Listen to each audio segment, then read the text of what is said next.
Si tu es maman et que tu voudrais arrêter de crier sur ton ou tes enfants, alors cette vidéo est faite pour toi. Je vais t'aider à comprendre un point essentiel qui va t'aider et que j'ai mis des années à vraiment comprendre. Alors pour commencer, c'est un fait, et ça tu le sais déjà, si tu es fatigué, alors tu es plus irritable. Et tu as moins de patience, et donc tu cries plus facilement.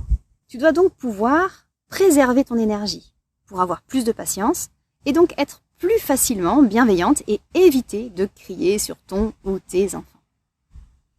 Si tu ne me connais pas, je m'appelle Nelly App, et j'aide les femmes à éviter la charge mentale, et aussi à calmer leur mental, et à retrouver plus de sérénité dans leur quotidien. Et moi aussi je suis passée par là. Moi aussi j'étais débordée. C'était il y a plus de 10 ans, et à cette période de ma vie, j'ai même approché de très près le burn-out tellement je me sentais épuisée. Mais ça, j'en suis rendu compte que bien longtemps après. Alors j'avais 2 enfants à cette époque-là, deux enfants en bas âge, et j'aurais voulu être une meilleure maman pour eux. Parfois je criais sur eux, et parfois à l'inverse, je gardais tout à l'intérieur. Et dans les 2 cas, c'était pas bon. Et je t'apprends rien en disant que crier sur les enfants, c'est pas bénéfique, bien au contraire. Mais ce qu'on sait moins, c'est que tout garder à l'intérieur, être dans le contrôle, se retenir, alors qu'on voit bien que ça ne va pas, c'est pas bon non plus. Non seulement ça augmente le stress et la frustration à l'intérieur de soi, mais en plus de ça, on montre un exemple à nos enfants qui mène en fait tout droit vers le burn-out. Ce que je veux dire, c'est que bien souvent, on confond gérer les émotions avec ne pas exprimer ces émotions du tout. C'est-à-dire que même si quelque chose nous énerve, on reste calme, en apparence. Mais à l'intérieur, on bout. Ça revient à refouler ses émotions. Et en faisant ça, on se déconnecte de ces émotions. Et en conséquence, lorsqu'on a beaucoup de choses à gérer au quotidien, on se sent rapidement stressé, épuisé, et on se retrouve piégé dans une situation où il n'y a pas vraiment de possibilité de se reposer plus pour ralentir et retrouver de l'énergie. Donc, si tu veux arrêter de te sentir épuisé et arrêter de crier sur ton ou tes enfants, tu dois absolument arrêter de nier tes émotions. Tu dois comprendre qu'une émotion, si tu l'ignores, elle ne va faire que de prendre de l'importance encore et encore. Et c'est là que tu vas sentir cet agacement à l'intérieur de toi qui est trop présent. Imagine comme un ballon qu'on va remplir avec de l'eau. L'eau représente les émotions et le ballon nous représente avec toutes les émotions que l'on garde à l'intérieur de soi. Si toute la journée et depuis des années, ce ballon s'est rempli encore et encore sans jamais pouvoir évacuer quoi que ce soit, la pression à l'intérieur, elle est énorme. Et si à un moment on arrête de pincer ce ballon pour retenir l'eau qui est à l'intérieur, l'eau va sortir avec beaucoup de pression. Et cette pression n'est pas tellement contrôlable. Et on a même du mal à l'arrêter. Ces émotions que l'on garde et qui ne sont pas exprimées sont comme un trop-plein à l'intérieur de toi, qui au final va sortir de manière incontrôlable et donc de manière inappropriée, et c'est là que tu vas crier sur tes enfants. Alors peut-être que tu as eu une journée difficile au travail, ou que tu as enchaîné les corvées à la maison ou au boulot, ou encore que tu sens des contraintes, ou que tu te sens contrainte ou agressée par ton entourage et que tout ça, ça te pèse. Peut-être aussi que tu appréhendes ton avenir ou que tu regrettes des choses de ton passé. Peut-être aussi que c'est pas toujours facile de composer avec une personne de ton entourage en particulier, que ça crée des tensions ou même des conflits avec cette personne.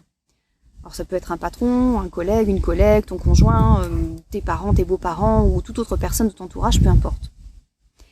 Et tu supportes tout ça. Tu encaisses, tu composes avec. Peut-être même que tu as cette sensation de mettre comme un masque tout sourire devant les autres, mais au fond de toi, tu rumines, tu boues à l'intérieur de toi. Et tu continues à faire avec, sans parvenir à te sortir de ces situations qui te pourrissent la vie, car tu y penses, souvent. Alors peut-être que tu te confies à une personne, mais au final, ça change pas vraiment ta situation. Tu ressasses toujours les mêmes choses, sans voir d'évolution positive.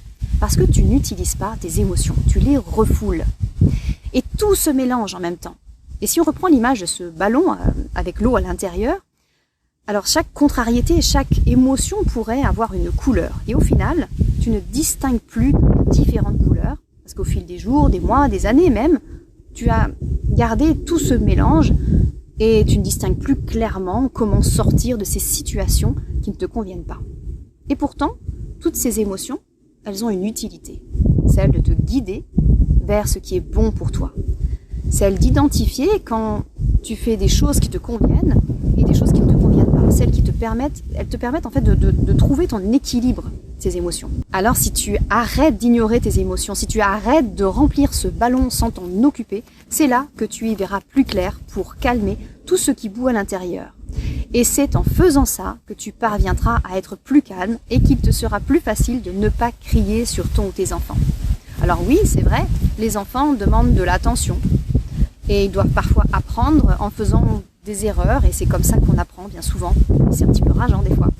Ils essaient de composer aussi avec leurs émotions et c'est pas toujours évident de composer avec ses émotions alors que les parents ne savent pas forcément le faire non plus.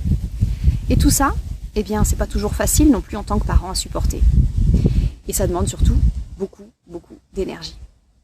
Mais si tu es fatigué par trop de choses à gérer et qu'en plus tu sens que ton niveau d'agacement à l'intérieur de toi il est très haut, c'est certain que ce sera encore plus difficile d'être le parent bienveillant que tu aimerais être. Alors reprenons l'image de ce ballon avec l'eau à l'intérieur. Si tu continues à remplir ce ballon encore et encore, tu sais ce qui va se passer? Eh bien, il va exploser. Et ça, cette explosion, eh bien, c'est le burn-out. C'est l'épuisement à son maximum qui fait que ton corps, il dit stop d'un coup.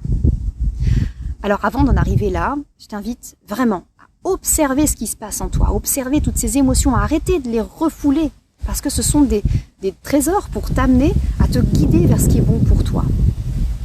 Et pour faire ça, eh bien, tu vas arrêter de dire oui alors que tu penses non. Tu vas aussi prendre les décisions qui sont bonnes pour toi, en accord avec toi-même, en te connectant à tes émotions. Et tu vas arrêter de prendre les décisions en te connectant au regard des autres, à ce que les autres pensent qui serait bon pour toi. Et si, comme beaucoup de personnes, ça fait des années que tu t'es déconnecté de tes émotions, alors vraiment, sois indulgente avec toi. Et prends ce temps d'apprendre à utiliser tes émotions, plutôt que de les refouler.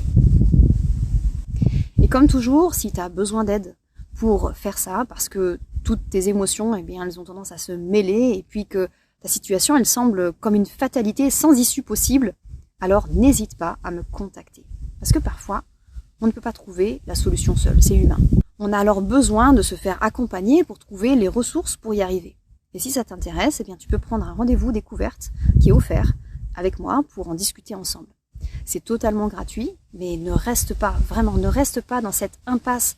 Prends ce rendez-vous pour arrêter de remplir ce ballon et éviter qu'un jour, eh bien, il explose. N'oublie pas de liker, t'abonner et je te dis à tout bientôt et prends soin de toi.